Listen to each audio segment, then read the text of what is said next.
I told myself I wouldn't cry. But I did. Quietly. While he was in the shower rinsing off the last few hours we had left. His suitcase sat by the door like a goodbye that had already been said. Clean zipped, waiting. Just like him, always prepared to leave even when he pretended he wasn't. We didn't fight. There wasn't anything left to fight about. It was like we both just knew that this us had an expiration date. I could have asked him to stay. Said something. Begged even. But I didn't. Because love shouldn't have to beg. So I did what I thought was brave. I stayed quiet. I let him come back to bed like it was just another night. His skin was still warm from the water. His hair damp, curling at the edges. And when he lay down beside me, I felt everything in me clench, the kind of ache that doesn't feel sharp, just heavy. Like gravity was working overtime. We didn't say much. He reached for my hand under the covers, found it like he always did, like muscle memory. And I let him hold it. Let myself pretend it meant something. That maybe this night was different. Maybe it wasn't the last. But I knew better. The clock on the nightstand glowed red. 2:13 a.m. In 5 hours he'd be gone. On a plane. To a different life. And me? I'd still be here. In this apartment. In this bed that still smelled like him. But for now, he pulled me closer. And I didn't stop him. Even though every part of me was already starting to break. And that's when I realized silence can be louder than goodbye. He didn't say, "Come with me." And I didn't ask, "Will you miss me?" That was the kind of story we didn't get to have. Instead, we listened to the soft hum of the heater kicking on. The way the wind scraped the edges of the window. The way his thumb brushed over mine, slow and rhythmic, like he was trying to memorize me by touch. I kept my eyes on the ceiling. Because looking at him would have made it real. I could feel the weight of his breath near my neck, warm and steady. But there was tension in the way he held me. Not tight, not loose, like he didn't know how to hold something he was about to lose. I wanted to tell him that I hated this. That every second we spent pretending it was okay felt like a lie I couldn't keep swallowing. But instead I turned toward him. And when I did, his hand slipped to my waist like it was drawn there. Like it always had been. Our foreheads touched. And I felt it. The ache, the hesitation, the silent questions we weren't brave enough to ask. His fingers traced the line of my spine, slow, barely there. Every place he touched felt like it lit something under my skin. I don't know if he was trying to comfort me. Or himself. But it didn't matter. Because the truth was, we weren't saying goodbye. Not with words. Not with promises. We were saying it with breath. With skin. With the way I closed my eyes and leaned in. Even though everything inside me was screaming not to. And when he kissed me, it didn't feel like love. Felt like letting go. His mouth moved slowly. Not like someone rushing, not like someone desperate.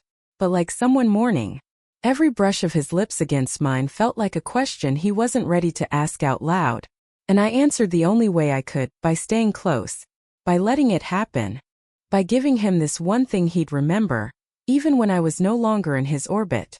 His hand slid up my back, careful, like he didn't want to startle the moment. Like if we moved too fast it would all collapse. There was no talking. No laughing. None of the little jokes we used to share in the dark. Only breath. Only touch. Only the quiet rhythm of two people trying to memorize what it felt like to still belong to each other. Even if only for a few more hours. His nose brushed mine as he exhaled, slow, shaking a little. And in that second I swear I felt it. His regret. His want. His guilt. We were tangled in a moment that couldn't save us. But neither of us pulled away. Because what do you do when someone you love is leaving? And all you can give them is this. His hands moved like he knew my body in a way memory couldn't erase. And my heart felt like it was trying to beat out of my chest just to stay close to his. Everything about him felt so painfully familiar. The way his breath hitched when I touched the side of his neck. The way his jaw clenched when I whispered his name. Not loud, not needy. Just real. Like a prayer I hadn't said in a long time. And in the stillness between heartbeats I felt it. The part of me that didn't want him to go. I almost said it. The words were right there. Caught somewhere between my throat and my pride. Stay. But I swallowed them, like I'd swallowed every fear, every ache, every night I laid awake knowing this day was coming. He kissed me slower after that. Like he could feel the war inside me. like he was having one too. His hand slid under my shirt, palm against skin, and I swear it wasn't about lust. It was about holding on. As if his fingers could tell my body everything his mouth was too afraid to speak. My breath caught when his thumb brushed over the curve of my ribs, not from surprise, but from recognition. He knew every inch of me. And tonight it felt like he was saying goodbye to all of it, with reverence, with restraint, with something that almost felt like reverence. We didn't move fast. We didn't need to. It was all in the pauses. The way our noses touched. The way his hand lingered just a second longer than it needed to. The way he pressed his forehead to my collarbone like he was trying to remember the shape of my soul. I closed my eyes and let it happen. Let his breath melt into mine. Let the silence become something sacred. Let my body say everything I couldn't. Because sometimes words ruin things. Sometimes a whispered "don't go" is too much. And sometimes, the way your fingers tremble on someone's back is louder than any sentence you could ever form. And right there, in that trembling, I knew he felt it too. There was a moment, right after he kissed the corner of my mouth and rested his hand flat against my chest, where I thought time had stopped. Or maybe, I just wanted it to. His eyes found mine in the dark. No smile. No words. Just that look, the one he only gave me when everything else had fallen away. And in that silence, everything we hadn't said echoed between us. I love you. I'm sorry. Don't make this harder than it already is. His fingers traced a line down my side, slow, like he was reading me in Braille. Like every inch of me had a sentence he hadn't finished yet. And I let him read. Because I didn't know how else to say goodbye. The room felt heavier than it should have. The sheets tangled around us like they didn't want to let go either. And the scent of him, warm skin, soap, something soft I could never name, wrapped around me like memory. His touch wasn't rushed. It wasn't hungry. It was aching. Every time his lips grazed my shoulder, it felt like he was stitching something into my skin. Some invisible mark only we would understand. I buried my face in the hollow of his neck, breathing him in like I could keep a part of him that way. And for a second, I believed it might work. I believed maybe we could stay in that space between knowing and breaking. That if we just held on tightly enough, morning wouldn't come. But it always does. And as he whispered my name, soft, almost broken, I realized this wasn't a beginning. It was a beautiful ending pretending to be something else. I felt it in the way he kissed my wrist. Not my lips. Not my neck. My wrist, like he was afraid of waking the rest of me up. Or maybe the rest of himself. It was so gentle it hurt. Like he knew this was the last time he'd ever be that close to me. And he didn't want to break the memory before it even had a chance to settle. I didn't say a word. Couldn't. My throat was tight. My chest hollow and full at the same time. He traced slow circles against my hip, like he was grounding himself or stalling. And I let him. Because every second we didn't move was one more second I could keep him. Outside, I could hear the city humming its usual secrets. But inside that room, it was just us. The quiet ache of two people who used to be everything. And now we're only this. His body pressed into mine, careful, like he didn't want to wake the hurt. But it was already wide awake. It had been for weeks. Still, I tilted my head back to meet his mouth again. Not because I wanted more, but because I wasn't ready to lose what we had left. And when our lips touched this time, I felt something shift. It wasn't goodbye. It wasn't even love anymore. It was surrender. To the moment. To the silence. To the fact that this was all we were ever going to have now. Skin on skin, memory on memory, and everything unspoken folded between. He kissed me deeper.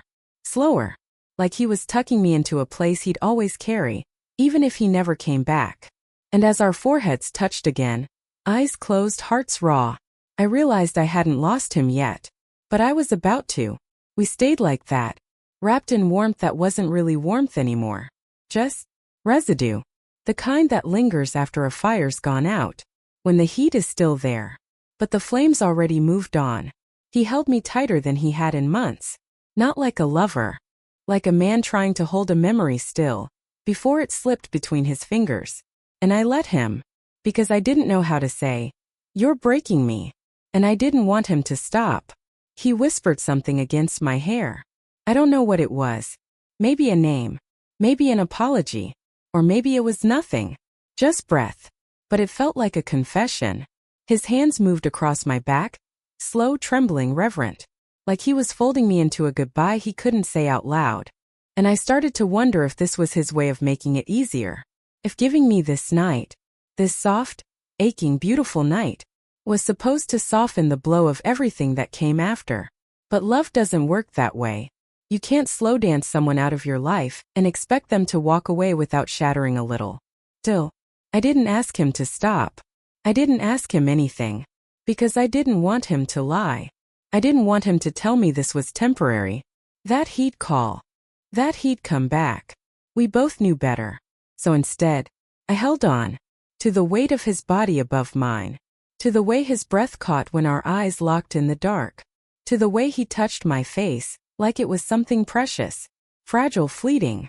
And as his lips pressed to my chest, soft and slow, I thought, maybe some people don't leave all at once. Maybe they leave in pieces, one kiss at a time. By the time the sky started to change, that quiet silver kind of light that only shows up right before morning, he was already pulling away. Not all at once. Just a shift. A breath. The way his fingers slipped from mine like he didn't want me to notice they were gone. But I noticed. I kept my eyes closed, pretending to sleep, pretending not to feel the air growing colder in the space between us. I heard the soft creak of the floorboards, the slow zip of the suitcase, the sigh he let out when he thought I wasn't listening. And still, I didn't move. Because if I opened my eyes, if I looked at him, I'd break. And he'd stay. And I didn't want that kind of guilt sitting between us on the plane. So I stayed still. Even when he sat on the edge of the bed. Even when he brushed a strand of hair from my face with the same tenderness he used the first night we ever kissed. Even when he whispered, "I'll never forget you." Because the truth is, we always forget. Not all at once. But slowly. Little things. The sound of a laugh. The way someone smelled after a shower.